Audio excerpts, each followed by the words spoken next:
다시 돌아온 한국의 속삭이는 밤 이야기. 호스트 박슬기입니다. 오늘 밤 우리는 모든 이야기가 끝나는 곳이자 동시에 수많은 잊혀진 이야기들이 잠들어 있는 곳으로 떠나보려 합니다. 바로 묘지입니다. 오늘 밤의 주제는 묘비에 새겨진 이야기들입니다. 차가운 돌 아래 잠든 이들은 과연 우리에게 어떤 비밀들을 속삭여줄까요? 자, 시작해볼까요? 오늘 우리가 가장 먼저 열어볼 편지는 평생을 묘지기, 즉 묘지를 돌보는 사람으로 살아오신 윤노인께서 보내주신 사연입니다. 그는 자신의 일터가 단순히 죽은 자들의 땅이 아니라 그들의 마지막 삶이 이어지는 또 다른 마을이라고 말합니다. 하지만 어느 날 밤, 그 평화롭던 마을에 초대받지 않은 손님이 찾아오면서 모든 것이 변하기 시작했다고 합니다. 이야기의 주인공 윤노인은 40년 넘게 한 작은 언덕 위에 공동묘지를 지켜온 늙은 묘지기였다. 그에게 묘지는 무서운 곳이 아니었다. 그곳은 그가 평생을 바쳐 가꾸온 정원이자 수많은 이웃들이 잠들어 있는 조용한 마을이었다. 그는 묘지의 모든 묘비와 봉분을, 그 주인의 이름과 사연까지도 모두 기억했다. 그는 매일 아침 그들에게 인사를 건네며 하루를 시작했다. 그가 관리하는 묘지는 화려하지 않았다. 현대적인 추모공원과는 거리가 먼 세월의 흔적이 켜켜이 쌓인 낡은 곳이었다. 하지만 윤노인의 정성 어린 손길 덕분에 그곳은 언제나 깨끗하고 평화로웠다. 그는 이곳에 잠든 모든 이들이 살아생전의 고통을 잊고 편안한 안식을 누리기를 진심으로 바랐다. 그에게 이 일은 직업이 아니라 남겨진 자로서 죽은 자들에게 바치는 마지막 예의였다. 그날 아침도 여느 때와 다르지 않았다. 그는 새벽 일찍 일어나 묘지 전체를 천천히 순찰하기 시작했다. 그는 밤사이 묘지에 별다른 일이 없었는지 확인하고 시든 꽃을 갈아주고 봉분 주변의 잡초를 뽑았다. 하지만 그가 묘지에 가장 오래되고 외진 구역에 다다랐을 때 그는 자신의 눈을 의심했다. 그의 발걸음이 그 자리에 멎었다. 그곳에는 어제까지만 해도 분명히 없었던 새로운 무덤이 하나 만들어져 있었다. 그것은 비석도 없이 그저 흙으로만 봉긋하게 솟아오른 작은 봉분이었다. 아이의 무덤처럼 보일 정도로 작았다. 윤노인의 심장이 쿵 하고 내려앉았다. 그는 이 묘지의 모든 매장 기록을 직접 관리했다. 어젯밤에는 어떤 장례 절차도 없었다. 누군가 몰래 시신을 묻고 도망간 것이다. 그것은 단순한 무단 매장이 아니었다. 윤노인에게 그것은 예의와 절차를 무시한 죽은 자들의 마을에 대한 신성모독 행위였다. 그는 분노했지만 동시에 그 이름 없는 무덤의 주인에 대한 깊은 연민을 느꼈다. 어떤 사연이 있었기에 이렇게 초라하고 외로운 마지막을 맞이해야만 했을까? 그는 경찰에 신고하는 대신 일단 자신의 손으로 이 작은 영혼을 돌봐주기로 결심했다. 그는 먼저 무덤 주위에 흩어져 있던 돌들을 주워 작은 경계를 만들어 주었다. 그리고 자신이 가꾸던 작은 꽃밭에서 가장 예쁜 들국화 몇 송이를 꺾어와 봉분 앞에 조심스럽게 놓아주었다. 그는 무덤을 향해 나지막이 속삭였다. 아가야, 어떤 사연으로 이곳에 왔는지는 모르겠다만 이제부터는 내가 너를 지켜주마. 더 이상 외로워하지 말거라. 그날 저녁 해가 지기 시작할 무렵부터 묘지에는 기이한 현상들이 일어나기 시작했다. 윤 노인은 관리실에서 저녁을 먹고 있었다. 그런데 그의 귓게 아주 희미하지만 분명한 아이의 울음소리가 들려왔다. 그는 처음에는 바람소리이거나 혹은 멀리 떨어진 마을에서 들려오는 소리일 것이라고 생각했다. 하지만 울음소리는 그치지 않고 마치 그의 창문을 두드리는 것처럼 점점 더 가까워졌다. 그는 손전등을 들고 밖으로 나갔다. 그가 밖으로 나가자 울음소리는 거짓말처럼 멎었다. 묘지에는 차가운 밤 공기와 귀뚜라미 소리만이 가득했다.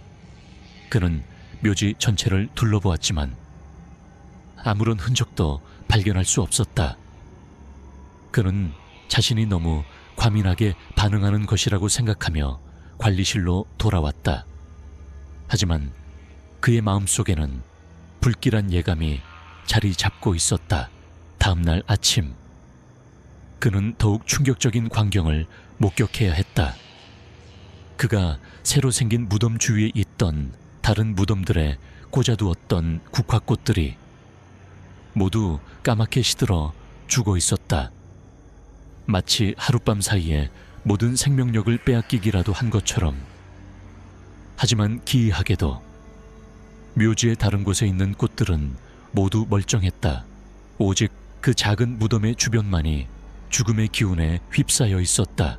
윤 노인은 이제 확신했다. 이것은 평범한 무덤이 아니었다. 이 작은 무덤 안에는 깊은 하늘 품은 어린 영혼이 잠들어 있었다. 그리고 그 영혼의 슬픔은 너무나도 깊어서 주변의 모든 생명력마저 고갈시키고 있었던 것이다. 그는 두려움보다 더 큰 슬픔을 느꼈다. 그는 이 작은 영혼을 위로해 주어야만 했다. 그는 시들어버린 꽃들을 모두 뽑아내고 다시 새로운 꽃들을 가져와 꽂아주었다. 그리고는 무덤 앞에 쭈그리고 앉아 마치 살아있는 아이에게 이야기하듯 조용히 말을 걸기 시작했다. 그는 자신의 어린 시절 이야기, 그리고 이 묘지에 잠들어 있는 다른 사람들의 재미있는 이야기들을 들려주었다. 그는 그 영혼이 더 이상 혼자가 아니라는 것을 알려주고 싶었다. 그날 저녁, 그는 퇴근하지 않고 관리실에 남았다. 그는 그 아이의 울음소리를 다시 한번 확인하고 싶었다. 어김없이 해가 지자 묘지에는 다시 아이의 서러운 울음소리가 울려 퍼지기 시작했다. 이번에 윤 노인은 밖으로 나가지 않았다. 그는 창문을 통해 소리가 들려오는 그 이름 없는 무덤 쪽을 가만히 응시했다. 달빛이 묘지를 은은하게 비추고 있었다. 그는 눈을 가늘게 뜨고 무덤 쪽을 바라보았다. 그리고 그는 보았다.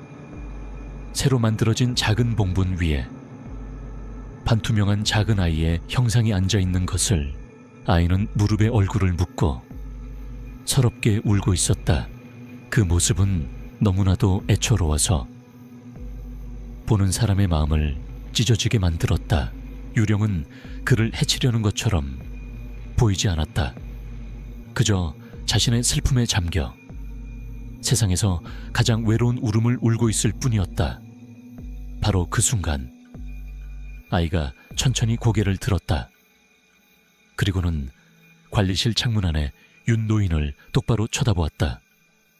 아이의 눈은 텅 비어 있었고 그 안에는 죽음으로도 희석되지 않은 깊고 순수한 슬픔이 담겨 있었다. 윤 노인은 그 시선과 마주하며 꼼짝도 할 수 없었다. 아이의 텅 빈 눈과 마주친 순간 윤 노인은 공포 대신 깊은 슬픔을 느꼈다. 그는 아이를 향해 조심스럽게 손을 흔들어 보였다. 위협의 의사가 없다는, 그저 너를 위로해주고 싶다는 그만의 인사였다. 놀랍게도 아이의 유령은 그의 인사에 반응했다. 아이는 더 이상 울지 않았다. 그저 텅 빈 눈으로. 세상에서 자신을 알아봐준 유일한 사람인 그를 가만히 응시할 뿐이었다. 그리고는 새벽의 첫 안개가 피어오르자 조용히 사라졌다. 그날 이후로 윤노인과 아이의 유령 사이에는 기묘한 유대감이 형성되었다. 아이는 매일 밤 같은 시간에 나타나 자신의 무덤 위에 조용히 앉아 있었다. 그는 더 이상 울지 않았지만 그의 모습은 여전히 깊은 슬픔에 잠겨 있었다. 윤노인은 매일 밤 관리실 창문을 통해 그런 아이의 모습을 지켜보며 그가 외롭지 않도록 함께 밤을 지새워 주었다. 며칠 뒤 뉴스에서는 강력한 태풍이 이 지역을 향해 북상하고 있다는 소식이 연일 보도되었다. 묘지가 위치한 산비탈은 특히 산사태 위험 지역으로 지정되었고 인근 주민들에게는 대피 명령이 내려졌다. 읍사무소 직원은 윤노인에게 찾아와 태풍이 지나갈 때까지 묘지를 폐쇄하고 안전한 곳으로 대피하라고 지시했다. 하지만 윤노인은 그럴 수 없었다. 그는 자신의 마을을 그리고 그 안에 잠들어 있는 자신의 이웃들을 혼자 둘 수 없었다.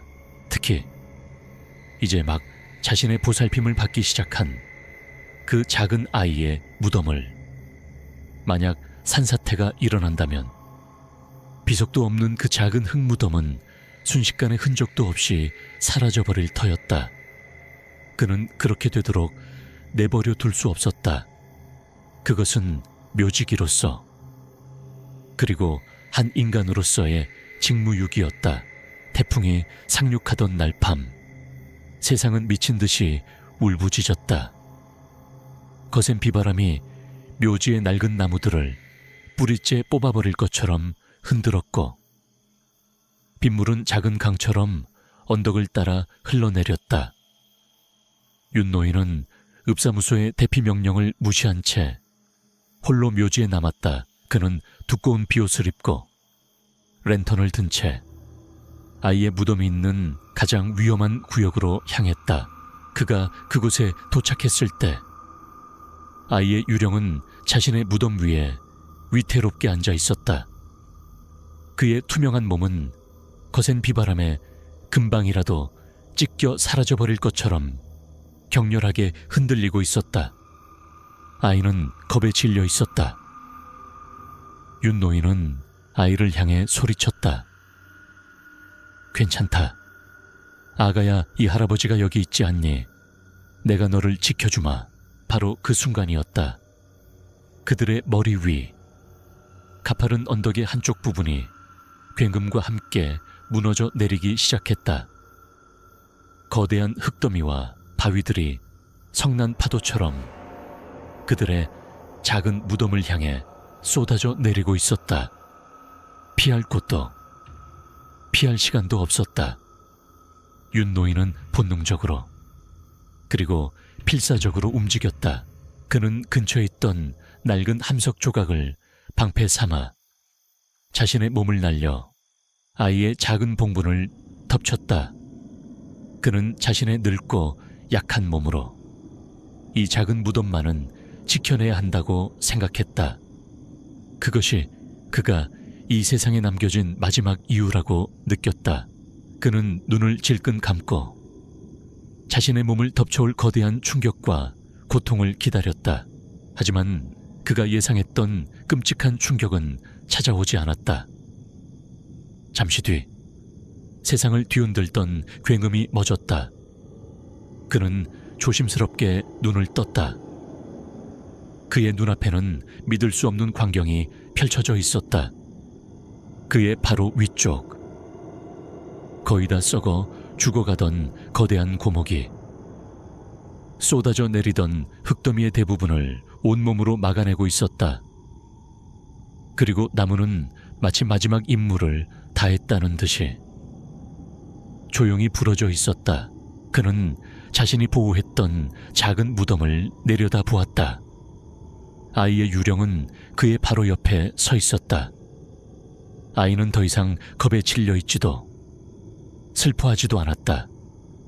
그는 자신의 작은 유령 손을 들어 윤노인의 젖은 어깨 위에 가만히 올려놓았다. 그 순간 윤노인은 따뜻함하고 순수한 감사의 물결이 자신의 온몸으로 흘러 들어오는 것을 느꼈다. 아이는 그를 향해 수십 년 만에 처음으로 환하게 웃어 보였다. 그리고는 하늘을 올려다보았다. 그의 몸이 서서히 빛의 입자가 되어 미친 듯이 비바 주변으로 흩어지기 시작했다. 마침내 보살핌을 받고 보호받고 싶었던 그의 마지막 소원이 이루어진 것이다. 그는 더 이상 이 땅에 얽매일 필요가 없었다. 그는 완전한 자유와 평화를 찾아 떠나고 있었다. 태풍이 지나간 뒤 묘지는 엉망이 되었지만 아이의 작은 무덤만은 기적처럼 온전하게 남아있었다. 윤노인은 그 후로 다시는 아이의 유령을 보지 못했다. 그리고 기이하게도 그 무덤 주변의 꽃들은 더 이상 시들지 않았다. 그는 남은 생 동안 그 이름 없는 무덤을 자신의 친손주처럼 정성껏 돌보았다고 한다.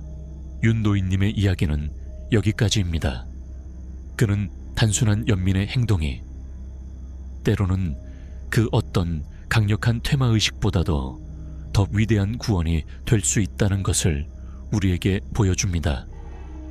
잊혀진 이들을 기억하고 보살피는 의무야말로 우리 산자들이 가진 가장 신성한 책무일지도 모르겠습니다. 이제 세 번째 이야기입니다.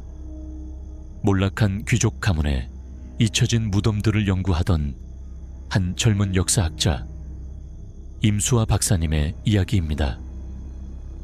그녀는 낡은 비석에 새겨진 글자들이 사실은 끔찍한 가족의 비극을 감추기 위한 거짓된 역사라는 것을 발견하게 됩니다. 이제 세 번째 이야기입니다. 몰락한 귀족 가문에 잊혀진 무덤들을 연구하던 한 젊은 역사학자 임수아 박사님의 이야기입니다. 그녀는 낡은 비석에 새겨진 글자들이 사실은 끔찍한 가족의 비극을 감추기 위한 거짓된 역사라는 것을 발견하게 됩니다. 임수아 박사는 촉망받는 젊은 역사학자였다. 그녀의 전공은 조선시대의 잊혀진 비석들을 연구하여 공식적인 역사 기록에서는 누락된 진실의 조각들을 찾아내는 것이었다. 그녀는 언제나 사실과 증거에 기반하여 사고했다. 그녀에게 무덤은 공포의 대상이 아니라 과거와 현재를 이어주는 귀중한 타임캡슐이었다. 그녀의 야망은 잊혀진 역사의 한 페이지를 자신의 손으로 복원해내는 것이었다. 그녀의 이번 연구 대상은 수백 년 전 이 지역을 지배했지만 지금은 완전히 몰락해버린 임씨 가문의 선산이었다.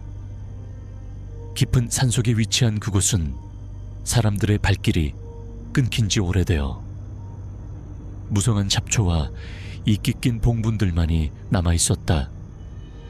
공기는 잊혀진 가문의 영광과 몰락의 역사를 품은 듯 깊고 서늘했다. 수아는 낡은 비석들 앞에서 고고학자처럼 조심스럽게 작업을 시작했다. 그녀는 부드러운 솔로 비석에 흙먼지를 털어내고 한지에 먹을 묻혀 비문에 새겨진 글자들을 탁본하기 시작했다. 비문들은 대부분 가문의 업적을 칭송하거나 죽은 이의 덕을 기리는 상투적인 내용들로 채워져 있었다. 그녀는 며칠 동안 묵묵히 모든 비석의 글자들을 하나도 빠짐없이 종이 위로 옮겨 담았다. 사건의 발단은 그녀가 작업한 탁본들을 숙소로 가져와 서로 비교 분석하던 중에 발견되었다. 그녀는 가문의 대를 이었던 첫째 아들 임태호의 비문에서 이상한 점을 발견했다. 비문에는 그가 아버지의 3년상을 치르던 중 지극한 효심으로 몸을 돌보지 않아 갑작스러운 병으로 세상을 떠났다고 기록되어 있었다. 하지만 그의 여동생의 비문에는 전혀 다른 내용이 적혀 있었다. 여동생의 비문에는 그녀가 평생을 결혼도 하지 않고 억울하게 돌아가신 아버지의 넋을 위로하며 살았다는 내용이 암시되어 있었다. 억울한 죽음. 공식적인 기록에 따르면 아버지는 노안으로 평화롭게 눈을 감았다. 하지만 딸의 비문은 그의 죽음이 자연사가 아니었음을, 즉 타살이었을 가능성을 명백하게 시사하고 있었다. 두 비문은 서로 정면으로 충돌하고 있었다. 그 모순을 발견한 순간부터 수아는 선산의 공기가 이전과는 다르게 느껴지기 시작했다. 해가 지고 땅거미가 내리자 소나무 숲을 스치는 바람 소리가 마치 누군가의 원망 섞인 속삭임처럼 들려왔다. 그녀는 작업을 서둘러 마무리하고 산을 내려가려 했다. 바로 그때 그녀는 보고 말았다. 봉분들 사이로 아주 희미하지만 분명한 사람의 형상들이 나타나는 것을. 그들은 반투명한 모습에 수백 년 전에 낡은 한복을 입고 있었다. 그들은 수아를 쳐다보지 않았다. 그들은 마치 보이지 않는 연극 무대 위의 배우들처럼 서로를 향해 소리 없이 격렬하게 손짓하며 무언가를 주장하고 있었다. 그들의 몸짓에는 깊은 분노와 슬픔이 담겨 있었다. 그리고 그 형상들은 인의 안개처럼 사라져버렸다. 수아는 그 자리에 얼어붙었다. 그녀는 평생을 이성적인 학자로 살아왔지만 자신의 눈앞에서 펼쳐진 광경을 부정할 수 없었다. 그것은 이 무덤의 주인들, 임시 가문의 원혼들이었다. 그들은 그녀를 해치려는 것이 아니었다. 오히려 수백 년간 묻혀있던 자신들의 진실을 알아봐 주기를 그녀에게 간절하게 호소하고 있는 것처럼 보였다. 다음 날 그녀는 두려움을 무릅쓰고 다시 선산을 찾았다. 그녀는 이제 단순한 연구자가 아니었다. 그녀는 이 죽은 자들의 마지막 재판에 증인으로 초대된 것이다. 그녀는 다시 한번 비문들을 꼼꼼히 살폈다. 그리고 이번에는 아버지와 아들, 그리고 딸의 무덤이 서로 기묘한 위치 관계를 가지고 있다는 것을 발견했다. 마치 아들의 무덤이 아버지와 딸의 무덤 사이를 가로막고 있는 듯한 형상이었다. 그날 밤 그녀는 다시 한번 유령들의 연극을 목격했다. 이번에는 그들의 모습이 이전보다 훨씬 더 선명했다. 그녀는 보았다. 야심에 찬 눈빛을 한 첫째 아들 임태호의 유령이, 늙고 병든 아버지의 유령에게 약사발을 건네는 모습을. 아버지는 아들이 건넨 약을 아무런 의심 없이 마셨다. 그리고는 이내 가슴을 움켜쥐며 극심한 고통 속에서 쓰러졌다. 그 광경을 조금 떨어진 곳에서 여동생의 유령이 입을 막은 채 공포에 질려 지켜보고 있었다. 그녀는 비명을 지르려 했지만 오빠의 살기 어린 눈빛에 아무 소리도 내지 못했다. 그것은 완벽한 독살의 재현이었다. 수아는 온몸에 소름이 돋았다. 그녀는 지금 수백 년 전의 살인 사건 현장을 바로 눈앞에서 목격하고 있는 것이다. 그녀가 충격에 빠져 있을 때 유령들의 시선이 일제히 그녀를 향했다. 그들은 마침내 자신들의 연극을 지켜보는 관객의 존재를 알아차린 것이다. 특히 억울하게 죽어간 아버지의 유령은 슬픔과 간절함이 가득한 눈으로 그녀를 바라보았다. 그는 떨리는 손을 들어 무덤에서 조금 떨어진 곳에 있는 거대한 고목나무를 가리켰다. 나무는 수백 년의 세월을 견뎌낸 이 선산의 가장 오래된 증인이었다. 아버지의 유령은 그 나무 아래 이 모든 비극의 마지막 진실이 잠들어 있다는 것을 그녀에게 알려주고 있었다. 수아는 굳은 결심을 했다. 그녀는 이 유령들의 마지막 소원을 들어주어야만 했다. 그녀는 내일 저 나무 아래를 파보기로 결심했다. 그곳에 무엇이 묻혀있든 그녀는 그것을 세상 밖으로 꺼내야만 했다. 그날 밤 임수아는 잠을 이룰 수 없었다. 그녀의 머릿속은 온통 임씨 가문의 비극과 내일 아침에 자신이 해야 할 일에 대한 생각으로 가득했다. 그녀는 두려웠다. 하지만 동시에 역사학자로서 잊혀진 진실을 밝혀낼 수 있다는 사명감에 가슴이 뜨거워졌다. 그녀는 창밖을 내다보았다. 달빛 아래 선산이 있는 산등성이가 희미하게 보였다. 그녀는 그곳에서 자신을 기다리고 있을 영혼들을 느낄 수 있었다. 다음날 아침 그녀는 탁본 도구 대신 작은 삽 한 자루를 들고 다시 선산을 찾았다. 그녀가 선산에 도착했을 때 공기는 이전과 미묘하게 달라져 있었다. 이전까지의 슬픔과 분노 대신 무언가 기대와 긴장감이 감돌고 있었다. 그녀는 아버지의 유령이 가리켰던 거대한 고목나무 아래에 섰다. 그녀는 잠시 묵념을 올린 뒤 땅을 파기 시작했다. 땅은 축축하고 단단했다. 삽질은 생각보다 훨씬 더 힘들었다. 그녀가 땀을 흘리며 땅을 파는 동안 주변의 공기가 차가워지기 시작했다. 임시 가문의 유령들이 다시 모습을 드러낸 것이다. 아버지와 여동생의 유령은 조금 떨어진 곳에서 걱정스러운 눈으로 그녀를 지켜보고 있었다. 하지만 첫째 아들 임태호의 유령은 분노의 참모습으로 그녀의 주변을 맴돌았다. 그는 그녀의 작업을 필사적으로 방해하려 했다.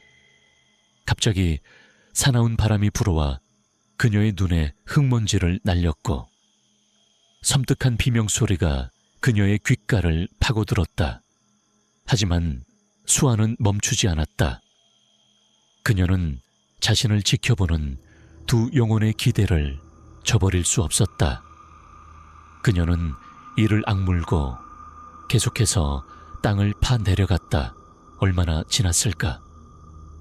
그녀의 삽 끝에 통하는 소리와 함께 무언가 단단한 것이 부딪혔다.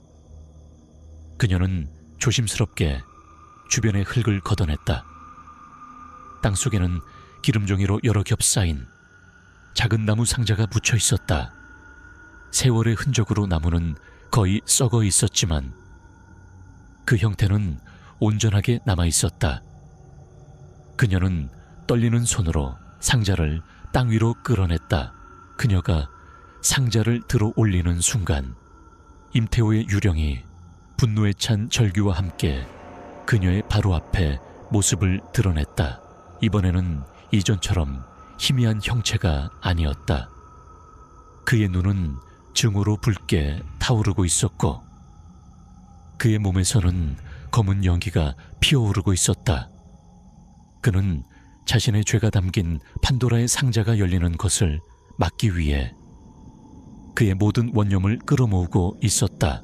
그가 뿜어내는 공포의 기운은 실로 엄청났다. 수아는 그 자리에서 얼어붙어 숨조차 쉴 수 없었다. 바로 그 순간 아버지와 여동생의 유령이 그녀의 앞을 가로막고 섰다. 그들은 임태호처럼 강한 힘을 가지고 있지는 않았지만 필사적으로 그의 공격을 온몸으로 막아내며 수에게 시간을 벌어주었다. 수아는 정신을 차리고 낡은 나무 상자를 열었다. 상자 안에는 잘 보존된 한지 뭉치가 들어있었다. 그것은 여동생이 남긴 마지막 편지이자 모든 진실이 담긴 고발장이었다. 그녀는 오빠가 아버지를 독살하는 장면을 모두 목격했지만 그의 권세가 두려워 살아생전에는 진실을 밝히지 못했다고 고백했다. 그래서 그녀는 이 편지를 남겨 언젠가 후세의 누군가가 진실을 밝혀주기를 기도했던 것이다.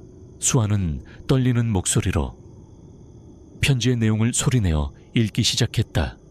오라버니 임태호는 아버님의 재산을 탐하여 탕약에 몰래 독을 타 아버님을 시해하였습니다. 그녀의 목소리가 선산 전체에 울려 퍼지는 순간 임태호의 유령은 고통스러운 비명을 질렀다. 수백 년간 그를 지탱해왔던 거짓의 역사가 무너져 내리고 있었기 때문이다. 그의 형체는 불안정하게 흔들리더니 이내 검은 연기가 되어 흩어지기 시작했다. 그의 원념은 진실이라는 강력한 빛 앞에서 더 이상 존재할 수 없었던 것이다. 그의 모습이 완전히 사라지자 아버지와 여동생의 유령은 수아를 향해 돌아섰다. 그들의 얼굴에는 더 이상 슬픔이나 원한이 없었다. 오직 깊은 감사와 평온함만이 남아있었다. 두 영혼은 그녀를 향해 조용히 고개를 숙여 보였다. 수백 년간의 긴 기다림을 끝내준 그녀를 향한 마지막 인사였다. 그리고는 아침 햇살 속으로 한 줌의 빛이 되어 조용히 사라졌다. 그들이 사라지자 선산을 짓누르던 모든 어둡고 무거운 기운도 함께 사라지고 그 자리에는 평화로운 고요함만이 남았다. 수아이세 씨의 이야기는 이렇게 끝납니다. 그녀는 그 편지를 증거로 학계에 새로운 논문을 발표했고 임시가문의 역사는 새로 쓰이게 되었습니다. 그녀는 이 경험을 통해 역사는 단순히 책 속에 기록된 사실이 아니라 때로는 땅속에 묻힌 죽은 자들의 목소리에 귀를 기울여야만 들을 수 있는 인간의 이야기라는 것을 깨달았다고 합니다. 이제 세 번째 이야기입니다. 아마 오늘 밤 이야기들 중에서 가장 폭력적이고 비극적인 이야기가 될지도 모르겠습니다.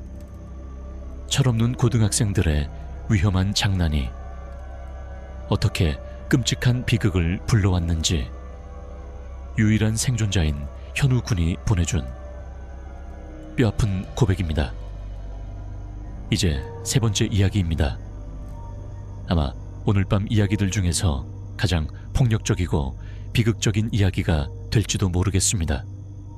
철없는 고등학생들의 위험한 장난이 어떻게 끔찍한 비극을 불러왔는지 유일한 생존자인 현우 군이 보내준 뼈아픈 고백입니다. 현우의 이야기는 18살, 겁도 없고 세상이 만만하게만 보였던 그 시절의 어느 늦은 밤에서 시작된다. 그와 그의 친구들에게 묘지는 더 이상 경외의 대상이 아니었다. 그곳은 자신들의 용기를 증명하고 SNS에서 좋아요를 받을 수 있는 자극적인 영상의 배경일 뿐이었다. 그들은 그날 밤 자신들의 어리석음이 어떤 대가를 치르게 될지 전혀 알지 못했다. 멤버는 총 4명이었다.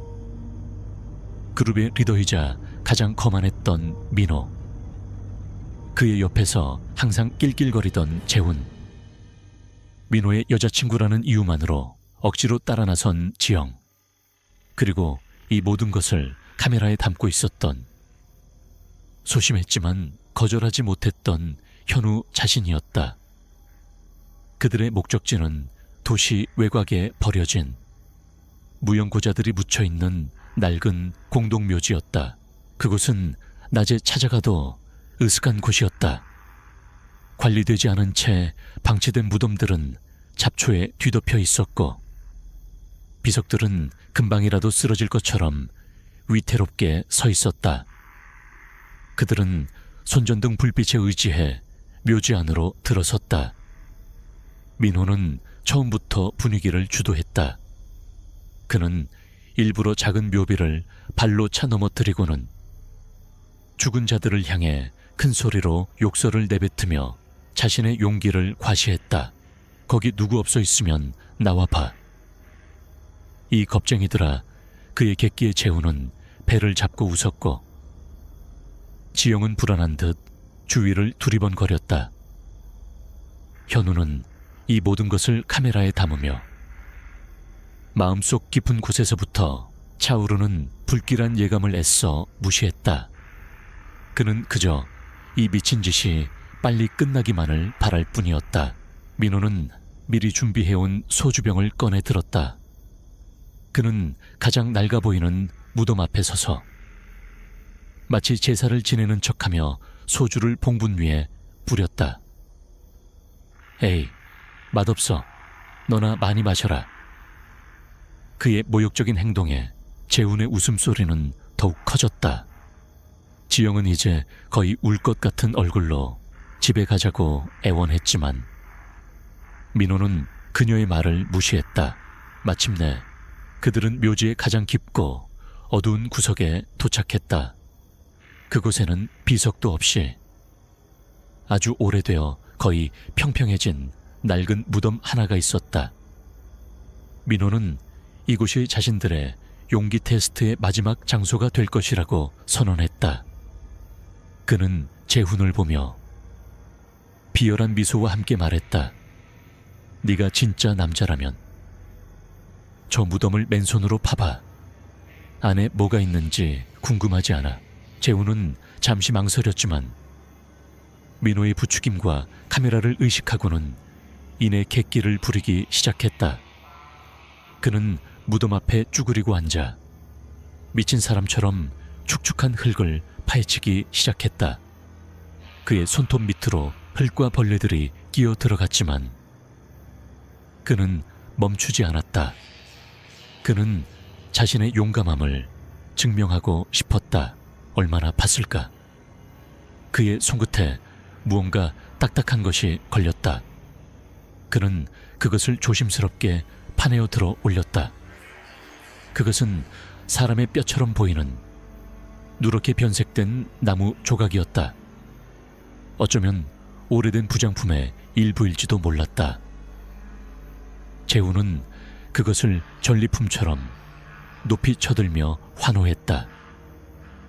민호는 그의 어깨를 두드리며 칭찬했고 현우는 그 끔찍한 광경을 카메라 렌즈를 통해 담고 있었다. 바로 그 순간이었다.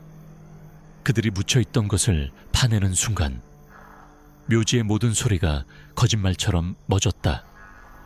밤새도록 울어대던 귀뚜라미 소리도, 바람에 나뭇가지가 스치는 소리도, 완벽한 침묵이 그들을 덮쳤다.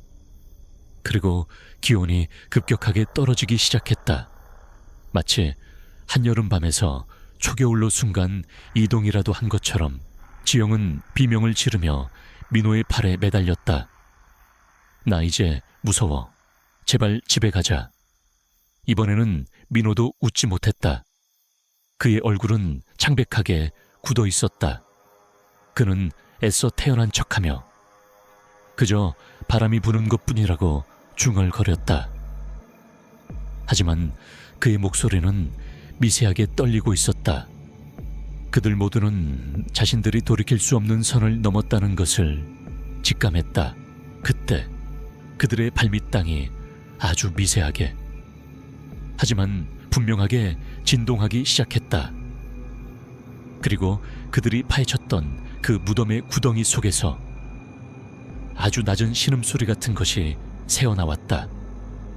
그것은 땅속 깊은 곳에서부터 올라오는 수백 년 묵은 분노의 울림과도 같았다.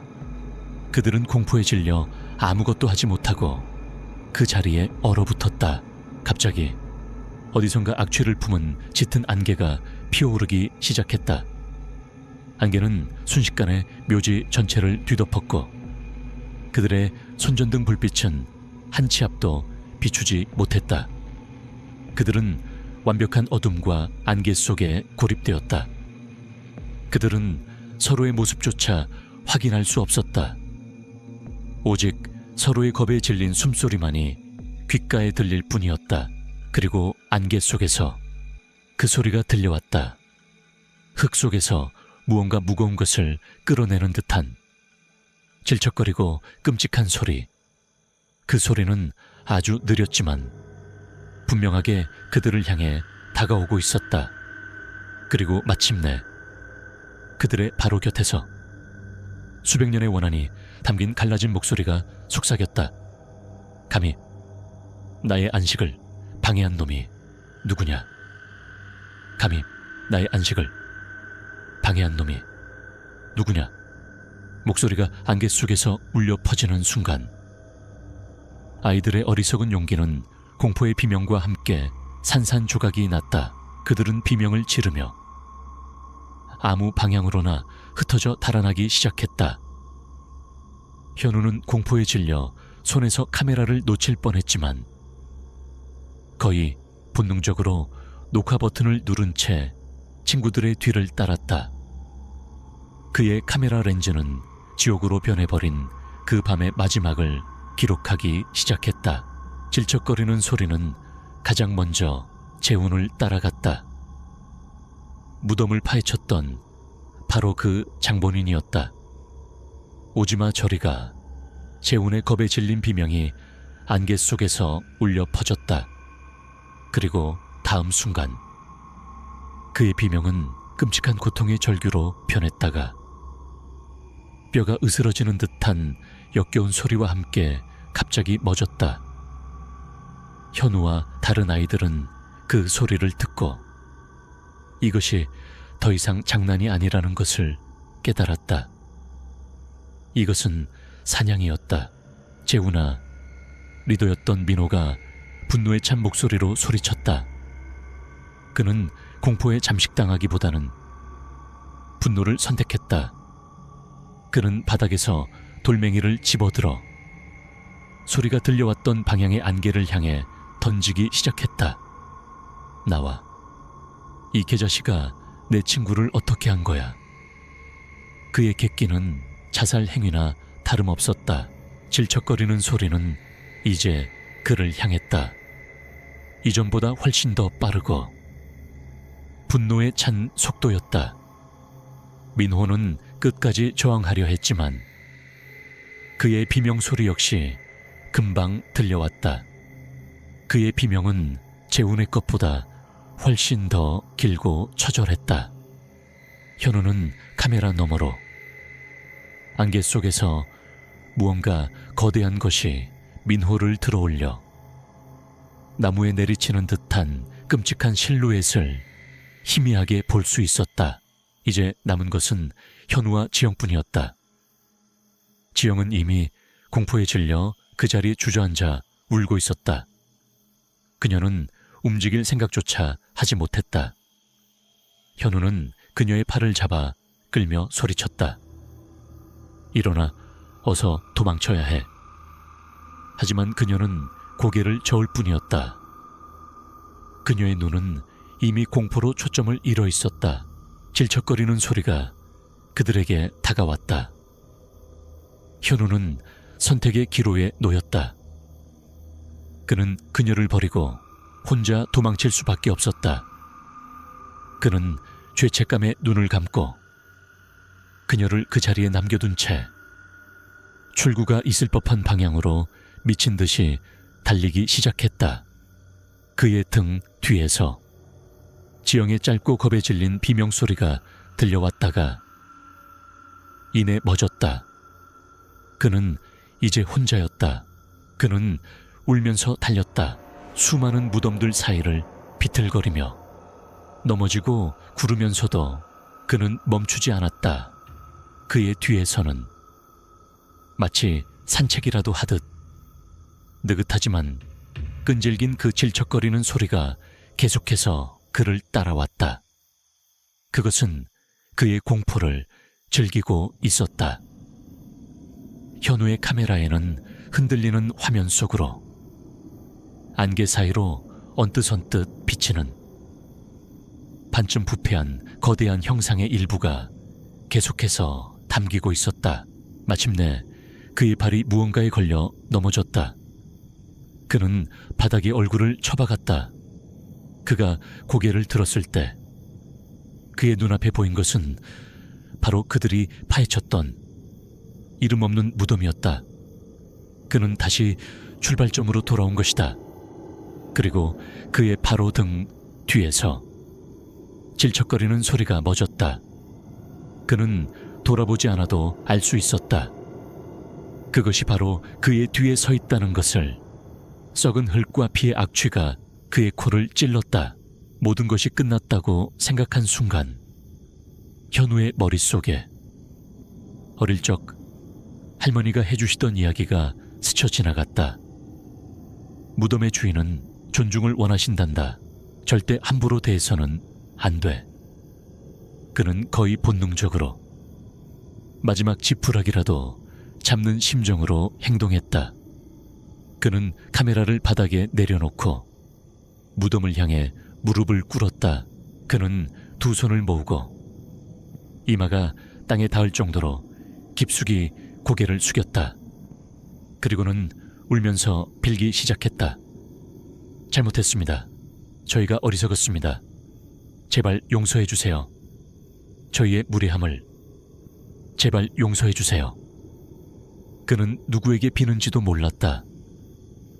그는 그저 자신의 모든 진심을 담아 무덤의 주인에게 용서를 구했다. 그는 주머니를 뒤져 재훈이 파냈던 그 썩은 나무 조각을 꺼내 들었다. 그는 그것을 조심스럽게 파헤쳐진 흙 속에 다시 묻어주었다. 그리고는 다시 한번 고개를 숙였다. 부디 안식을 되찾으소서. 그의 진심, 어린 사죄와 존중의 행동, 그것은 수백 년간의 분노에 잠식되어 있던 원혼이 전혀 예상치 못했던 것이었다. 그의 등 뒤에서 느껴지던 사례가 아주 잠깐, 아주 미세하게 누그러졌다. 질척거리는 소리도, 악취도 그 순간만큼은 멎었다. 분노로만 이루어진 존재가 처음으로 다른 감정과 마주하고 혼란에 빠진 것이다. 현우는 그 찰나의 순간을 놓치지 않았다. 그는 뒤도 돌아보지 않고 자리에서 일어나 묘지의 입구를 향해 자신의 생애 마지막이 될지도 모를 질주를 시작했다. 그는 아무 생각도 하지 않았다. 그는 오직 살아야 한다는 본능만으로 달렸다. 마침내 그의 눈앞에 묘지의 낡은 철문이 보였다. 그는 문을 박차고 뛰쳐나와 언덕 아래의 가로등 불빛이 있는 곳까지 쉬지 않고 달렸다. 현우 군은 그 길 위에서 지나가던 채에 의해 발견되어 간신히 목숨을 건졌다고 합니다. 그의 친구들 3명은 영원히 실종 상태로 남았습니다. 그가 떨어뜨리고 온 카메라에는 안개 속에서 울려 퍼지는 끔찍한 비명 소리들과 정체를 알 수 없는 형상의 희미한 잔상만이 남아 있었다고 합니다. 죽은 자들은 존중을 원합니다. 그들의 고요한 안식을 방해하는 자는 그 어떤 변명으로도 용서받을 수 없을 것입니다. 철없는 영웅 심리가 때로는 돌이킬 수 없는 비극의 씨앗이 될 수 있다는 것을 현우 군의 끔찍한 경험은 우리에게 경고하고 있습니다. 이제 4번째 이야기입니다. 평범한 출장길에 올랐던 한 중년의 사업가 한 씨가 보내주신 사연입니다. 호텔 안에서 자기 자신과 똑같이 생긴 존재와 마주하게 된다면 여러분은 어떻게 하시겠습니까? 이제 4번째 이야기입니다. 평범한 출장길에 올랐던 한 중년의 사업가 한 씨가 보내주신 사연입니다. 호텔 안에서 자기 자신과 똑같이 생긴 존재와 마주하게 된다면 여러분은 어떻게 하시겠습니까? 한 사장은 성공한 사업가였지만 그의 삶은 공허했다. 그의 인생은 똑같은 비행기와 똑같은 회의, 그리고 영혼 없이 똑같이 생긴 수많은 특급 호텔들로 이루어져 있었다. 그는 일 중독자였고 그것은 그의 성공 비결이자 동시에 그의 삶을 좀 먹는 암세포였다. 그는 가족들의 얼굴보다 호텔방의 천장을 더 많이 보고 사는 남자였다. 그날의 출장도 여느 때와 다르지 않았다. 그는 낯선 도시에, 하지만 언제나 묵던 곳과 똑같이 생긴 호텔에 체크인을 했다. 긴 복도, 똑같은 분들, 그리고 감정 없는 직원들의 미소. 그는 자신의 방으로 들어가 기계적으로 짐을 풀고 노트북을 켰다. 그리고 의무감의 아내에게 전화를 걸었다. 그들의 대화는 언제나처럼 짧고 사무적이었다. 저녁 식사 후 그는 호텔 베들러 혼자 위스키를 마셨다.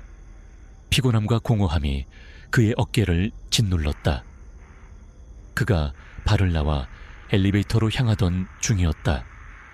그의 옆을 스쳐 지나가는 연결 복도에서 그는 자신과 너무나도 닮은 한 남자를 보았다. 똑같은 머리 스타일, 비슷한 체격. 그는 그저 우연의 일치라고 생각하며 대수롭지 않게 넘겼다. 그가 엘리베이터에 탔을 때 그는 거울벽에 비친 자신의 모습을 무심코 쳐다보았다. 피곤해 지친 중년 남자의 얼굴. 그런데 바로 그 순간 거울 속의 자신의 모습이 그를 향해 차갑고 비웃는 듯한 미소를 지어 보였다. 그는 미소 짓고 있지 않았다. 그는 깜짝 놀라 눈을 비볐다. 다시 보니 거울 속에 그는 평소와 같은 무표정한 얼굴을 하고 있었다. 그는 위스키와 피로 탓이라고 스스로를 다독였다. 하지만 기이한 일은 그것으로 끝나지 않았다. 다음 날 중요한 회의를 마치고 자신의 방으로 돌아가던 길이었다. 그는 길고 텅 빈 복도 저편에 한 남자가 서 있는 것을 보았다. 어제 엘리베이터 거울에서 보았던 바로 자기 자신이었다. 도플갱어는 아무 말 없이 그저 그를 뚫어지게 쳐다보고 있었다. 한 사장이 그에게 다가가려 하자 그는 모퉁이를 돌아 홀연히 사라져버렸다. 한 사장은 이제 더 이상 이것을 착각이라고 치부할 수 없었다. 그는 프런트 데스크에 전화를 걸어 자신과 닮은 손님이 이 호텔에 묵고 있는지 물었다. 직원은 잠시 확인해 보더니 그런 손님은 없다고 정중하게 대답했다. 그의 마음속에 끔찍한 의심과 불안감이 싹트기 시작했다. 그는 자신이 과도한 스트레스로 인해 정신적인 문제를 겪고 있는 것은 아닌지 걱정하기 시작했다. 그는 일에 집중하려 애썼지만 복도 끝에 서 있던 자신의 모습이 머릿속에서 떠나지 않았다. 이 호텔의 모든 것이 그를 압박하는 듯했다. 똑같이 생긴 복도와 문들은 그를 미로 속에 가두었고 사방의 거울들은 계속해서 그의 피곤한 얼굴을 비추며 그의 정체성을 흔들었다. 그는 마치 거대한 복사기 안에 갇힌 느낌이었다. 다음날 아침 공포는 새로운 국면으로 접어들었다. 더 이상 단순한 목격이 아니었다. 그의 도플갱어가 그의 인생에 직접 개입하기 시작한 것이다. 아침 일찍 그의 거래처로부터 전화가 걸려왔다. 그가 어젯밤에 전화를 걸어 회의 시간을 갑자기 변경했다고. 한 사장은 그런 전화를 한 적이 없었다. 그는 간신히 오해를 풀고 전화를 끊었다.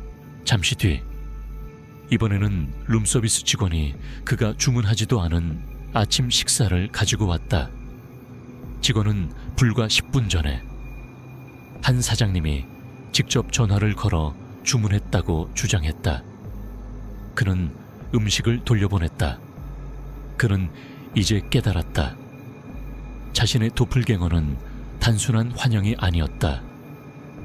그것은 실체를 가지고 그의 이름으로, 그의 목소리로 세상과 소통하고 있었다. 그것은 그의 인생을 훔치려 하고 있었다. 그는 극심한 공포에 휩싸였다. 그는 더 이상 이 호텔에 머물 수 없다고 판단했다. 그는 당장 이곳을 떠나야만 했다.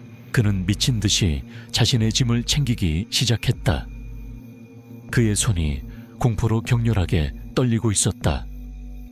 그는 모든 것을 가방에 쓸어 담고 방을 뛰쳐나왔다. 그는 엘리베이터 버튼을 눌렀다. 띵하는 소리와 함께 엘리베이터 문이 열렸다. 그리고 그는 보았다. 엘리베이터 안에는 그의 도플갱어가 홀로 서 있었다. 그는 방금 막 샤워를 마친 듯 호텔 가운을 입고 있었고, 손에는 한 사장이 가장 아끼는 위스키 잔을 들고 있었다. 도플갱어는 그를 보고 여유로운 미소를 지어 보였다. 그리고는 완벽하게 똑같은 그의 목소리로, 하지만 그가 단 한 번도 지어본 적 없는 차가운 억양으로 말했다. 벌써 가시려고? 우린 이제 막 서로를 알아가기 시작했는데. 한 사장은 열린 엘리베이터 문 앞에서 자신의 자리를 차지한 또 다른 자신과 마주한 채 완전히 얼어붙고 말았다. 한 사장은 그 자리에서 얼어붙었다. 그의 눈앞에 그의 객실 안락의자에 앉아있는 것은 바로 자기 자신이었다. 똑같은 얼굴, 똑같은 옷차림, 심지어는 피곤할 때 손가락으로 미간을 문지르는 습관까지 똑같았다. 다른 점이 있다면 딱 하나, 그의 복제품은 진짜 한 사장이 평생을 잃어버리고 살았던 차갑고 자신감 넘치는 미소를 띠고 있었다. 꽤 늦었군. 기다리고 있었는데. 가짜 한 사장이 입을 열었다. 목소리마저 완벽하게 똑같았다. 그는 마치 오랜 친구를 맞이하듯 태연했다. 한 사장은 아무 말도 할 수 없었다. 그의 이성적인 뇌는 이 비현실적인 상황을 받아들이기를 거부하고 있었다. 그는 자신이 마침내 미쳐버렸거나 혹은 끔찍한 악몽을 꾸고 있다고 생각했다. 꿈이 아니야. 그리고 당신이 미친 것도 아니고. 가짜는 그의 생각을 읽기라도 한 것처럼 말했다. 나는 당신이 버려왔던 모든 가능성이야. 당신이 될 수도 있었지만 결국 되지 못했던 더 나은 당신이지. 이 호텔이라는 익명의 공간은 당신의 그 깊은 후회를 양분 삼아 나를 만들어냈어. 그의 설명은 너무나도 논리적이어서 오히려 더 끔찍하게 들렸다. 가짜는 자신의 스마트폰을 들어보였다. 화면에는 한 사장의 아내와 나눈 다정한 메시지들이 떠 있었다. 그가 단 한 번도 보낸 적 없는 사랑한다는 말과 딸의 학예회에 꼭 참석하겠다는 약속. 당신이 잊고 지내는 동안 나는 당신의 가족들을 챙겨주고 있었어. 당신이 소홀히 했던 계약들도 내가 더 좋은 조건으로 성사시켰지. 이제 이 삶은 당신보다 나에게 더 어울리지 않나. 그의 말은 한 사장의 가슴에 비수처럼 꽂혔다. 그는 평생을 일에만 매달려왔다. 가족들은 언제나 뒷전이었고 그의 삶은 공고한 성공과 깊은 냉소주의로 가득 차 있었다. 그의 눈앞에 있는 이 존재는 그의 모든 실패와 후회의 총합체였다. 그가 부정하고 싶었던 자기 자신의 어두운 거울이었다. 꺼져 내 인생에서, 당장 꺼져. 한 사장은 마침내 이성을 잃고 그에게 달려들었다. 하지만 가짜는 그보다 훨씬 더 빠르고 강했다. 그는 한 사장의 주먹을 가볍게 피하고 그의 복부를 강타했다. 한 사장은 비명을 지르며 바닥에 쓰러졌다. 봐. 당신은 이제 늙고 지쳤어. 하지만 나는 아니지. 가짜는 그를 무표정하게 내려다보았다. 두 사람의 필사적인 싸움이 좁은 객실 안에서 시작되었다. 그것은 단순한 육체적인 싸움이 아니었다. 그것은 자신의 존재를 증명하기 위한 처절한 사투였다. 그들이 뒤엉켜 싸우는 동안 그들의 경계는 기묘하게 흐려지기 시작했다. 한 사장은 거울에 비친 자신의 모습을 보았을 때 순간적으로 가짜의 얼굴을 보았다. 그는 자신이 누구인지조차 헷갈리기 시작했다. 싸움은 복도까지 이어졌다. 가짜는 시종일관 그를 압도했다. 그는 한 사장을 복도 끝에 비상계단 쪽으로 몰아붙였다. 그는 한 사장을 계단 아래로 밀어 떨어뜨리고 이 호텔에서, 그리고 이 세상에서 그의 존재를 완전히 지워버릴 생각이었다. 이제 끝내자. 당신의 인생은 내가 아주 유용하게 사용해주지. 한 사장은 난간에 기댄 채 죽음을 직감했다. 바로 그 순간 그의 머릿속에 한 줄기 깨달음이 스쳐 지나갔다. 이 가짜의 힘은 자신의 증오와 후회에서 비롯된다. 그렇다면 그에게서 힘을 빼앗는 방법은 단 하나뿐이다. 그와 싸우는 것이 아니라 그가 상징하는 모든 것을 자기 자신이 받아들이는 것이다. 그는 저항을 멈췄다. 그는 자신을 죽이려 하는 도플갱어를 똑바로 쳐다보며 말했다. 그의 목소리에는 놀랍게도 평온함이 깃들어 있었다. 내 말이 맞아. 나는 엉망인 남편이었고 이기적인 사업가였지. 내 인생은 후회투성이야. 나는 그걸 인정한다. 그의 솔직한 고백에 가짜의 얼굴에 처음으로 당황한 기색이 스쳐 지나갔다. 한 사장은 말을 이었다. 하지만 그렇기에 나는 변할 수 있어. 나는 더 나은 사람이 될 거야. 너 같은 가짜의 도움이 없어도 내 자신의 힘으로 말이지. 그의 진심, 어린 자기 성찰과 변화에 대한 굳은 의지, 그것은 후회를 양분으로 삼는 이 기생적인 존재가 결코 이해할 수도 감당할 수도 없는 유일한 것이었다. 가짜는 고통스러운 비명을 질렀다. 그의 힘의 원천이 차단당한 것이다. 그의 형체는 불안정하게 흔들리기 시작했고 점차 투명해져 갔다.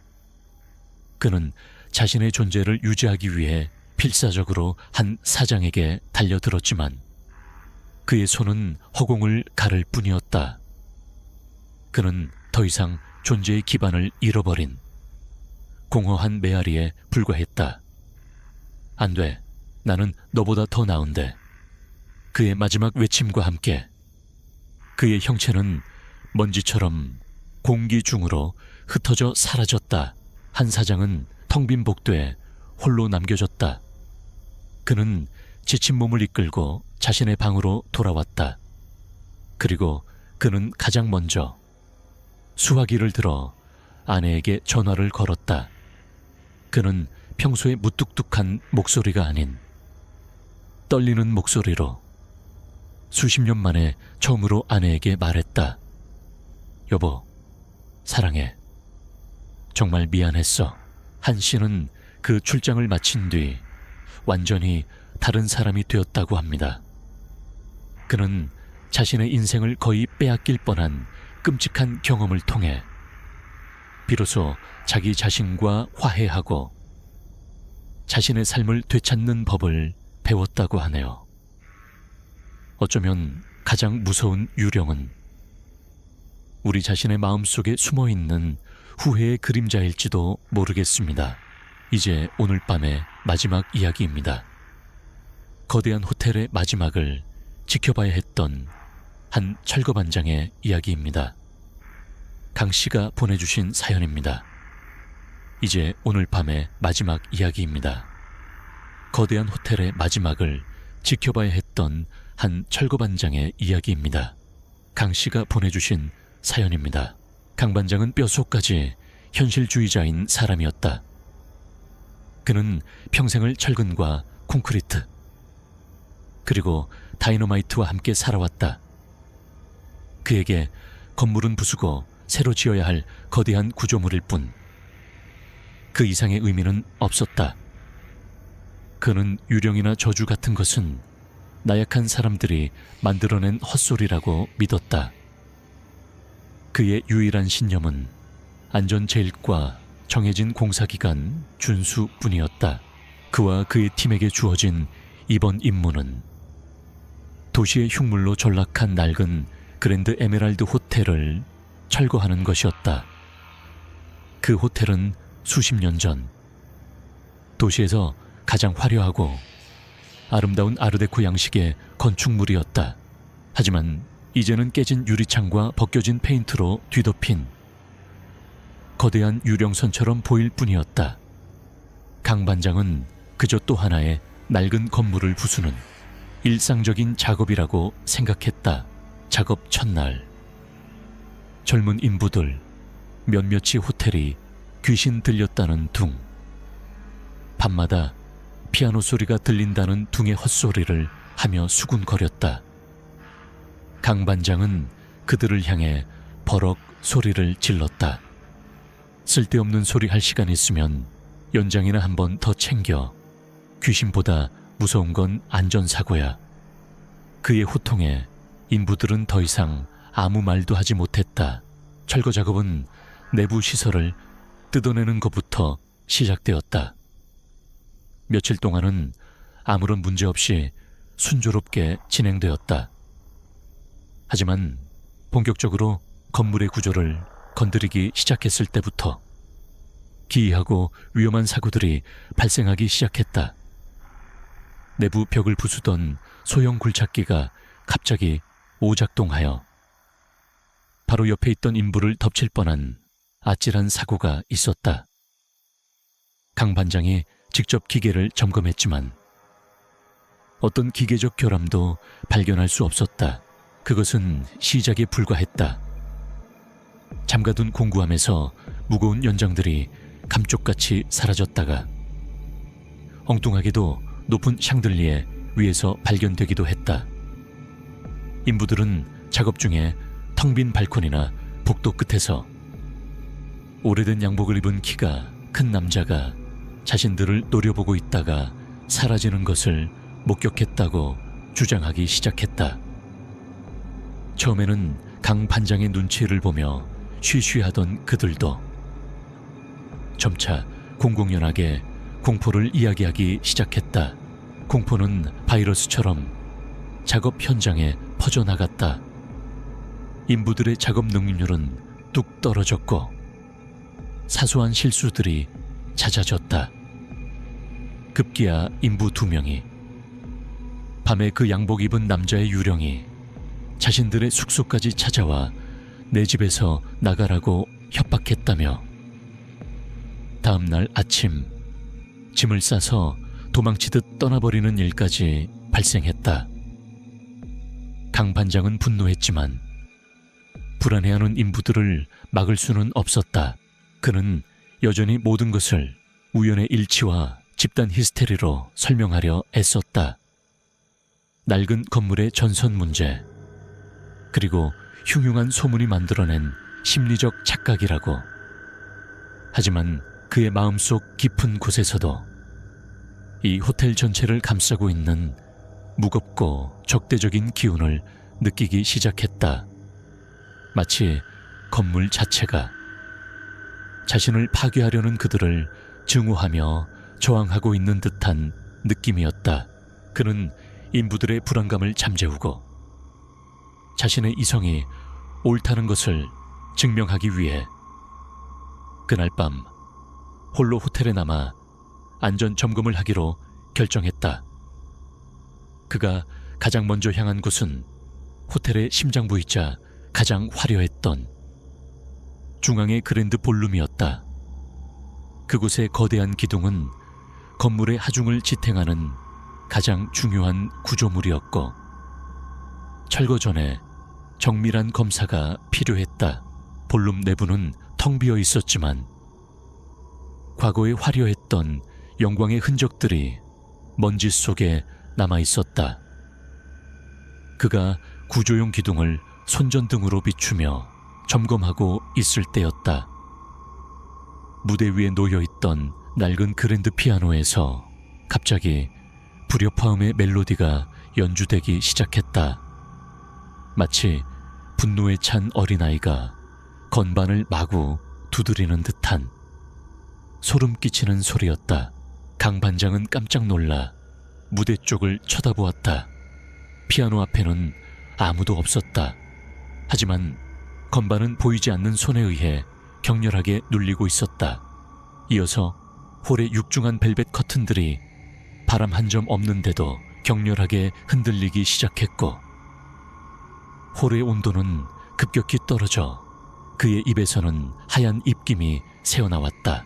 그는 마침내 자신이 혼자가 아니라는 것을 인정할 수밖에 없었다.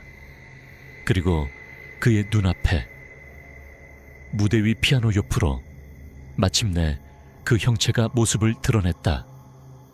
이전까지 인부들이 희미하게 보았던 것과는 차원이 다른 마치 살아있는 사람처럼 뚜렷한 모습이었다. 잘 차려입은 낡은 양복, 그리고 분노로 이글거리는 눈. 그는 호텔의 창립자, 수십 년 전에 죽었던 바로 그 사람이었다. 유령은 그를 향해 원망이 담긴 손가락질을 했다. 그리고 인간의 것이라고는 할 수 없는 분노의 찬 목소리가 홀 전체를 뒤흔들었다. 내 집에서 나가라. 그 목소리는 단순한 음파가 아니었다. 그것은 그의 뼈를 울리고 그의 영혼을 짓누르는 강력한 의지의 파동이었다. 강 반장은 그 압도적인 존재감 앞에서 공포에 질려 뒷걸음질 쳤다. 유령의 명령과 함께 홀 전체가 거대한 폴터가이스트 현상에 휩싸였다.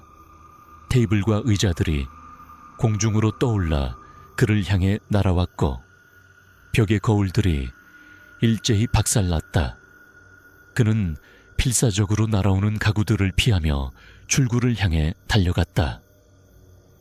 하지만 그의 머리 위, 홀의 중앙에 매달려 있던 거대한 크리스탈 샹들리에가 삐걱거리는 소리를 내기 시작했다. 수토는 좋게 되어 보이는 샹들리에가 천장에서 분리되어 그의 바로 위로 떨어져 내리고 있었다. 강 반장은 본능적으로 몸을 날렸다. 그의 등 뒤에서 세상을 무너뜨리는 듯한 굉음과 함께 샹들리에가 바닥에 부딪혀 산산조각이 났다. 홀은 샹들리에의 파편과 먼지로 뒤덮였고 유일한 조명이었던 비상등마저 꺼져버려 완전한 어둠에 잠겼다. 그는 이제 이 분노한 유령과 함께 무너져 내리는 건물 안에 완전히 갇혀버린 것이다. 완전한 어둠 속 존재하는 것이라고는 강 반장의 귓가를 울리는 이명과 숨막히는 콘크리트 먼지 냄새뿐이었다. 그는 거칠게 기침을 했고 입안에서는 비릿한 피맛이 퍼지기 시작했다. 거대한 크리스탈 샹들리의 파편들이 날카로운 이빨처럼 사방에 흩어져 있어 조금만 잘못 움직여도 살갗을 찢을 기세였다. 평생 느껴보지 못했던 차가운 공포가 이제 그의 심장을 옥죄고 있었다. 사각, 사각. 잔해 속에서 소리가 들려왔다. 깨진 크리스탈 조각을 밟는 소리였다. 강 반장에 있는 곳에서 나는 소리가 아니었다. 그 소리는 어둠이 더 짙게 깔린 무대, 쪽에서부터 천천히 다가오고 있었다. 그는 숨을 죽이고 어둠 속에 몸을 녹이려 애썼다. 그의 현실주의에 대한 믿음은 이제 완전히 산산조각 났다. 다가오는 것은 환각이 아니었다. 그를 죽이려는 원한의 찬 의지였다. 여기서 빠져나가야 한다. 강 반장은 소리를 내지 않으려 애쓰며 천천히 뒷걸음질 쳤다. 그의 등이 차갑고 거대한 기둥에 닿았다. 그가 점검했던 연회장의 중심 기둥 중 하나였다. 순간 그의 머릿속에서 기술자의 뇌가 작동했다. 이 기둥은 핵심 구조물의 일부다. 이걸 따라가면 분명 벽과 출구를 찾을 수 있을 것이다.